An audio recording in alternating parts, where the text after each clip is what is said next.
Hello everyone and welcome back to our Picture Story segment. Guys, have you ever thought about what you're going to be doing in your 80s? I sometimes wonder if I'll be able to go out drinking or play pickup at the park, but these are all just questions. So in order to help me, we went to visit an elderly man by the name of Wang Dequan to see how this man is coping being in his 80s.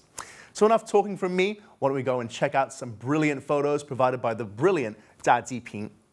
Wang Dequan is an 82-year-old man who owns a tiny little tea shop in Wugong village of Shanxi province.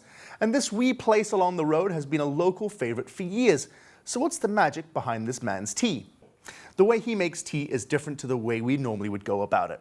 Most people would first put tea into a cup, then pour hot water into it, and then drink it.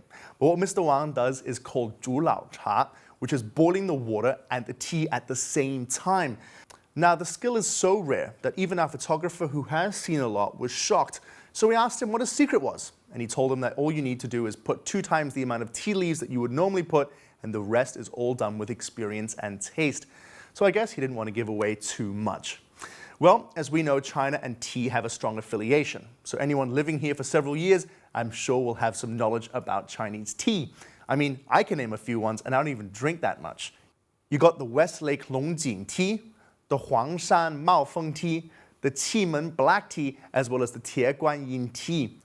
Now, the type of tea found here are a lot simpler compared to the other ones I just mentioned, and they are less expensive. Here's some Hu tea, black tea, brick tea, and the more well-known jasmine tea.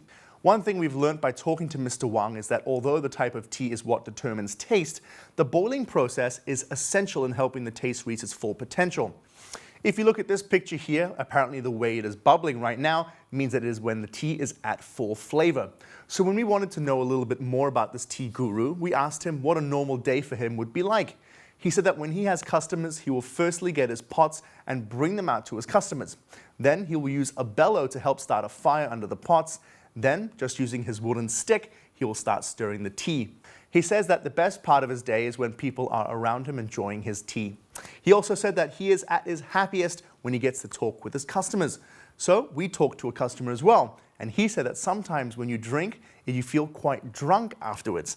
Now obviously that isn't the case because there isn't any alcohol in it, but apparently the tea is so strong that if you're not used to it, you can feel dizzy. So if you happen to be in the Wugong village while traveling through Shanxi, then stop past Mr. Huang's shop because he is one in a million. Alright guys, that's all we have time for on this topic. So before we head over to Shanxi News, I'd like to thank our photographer, Mr. Jia Ping, again for the wonderful pictures.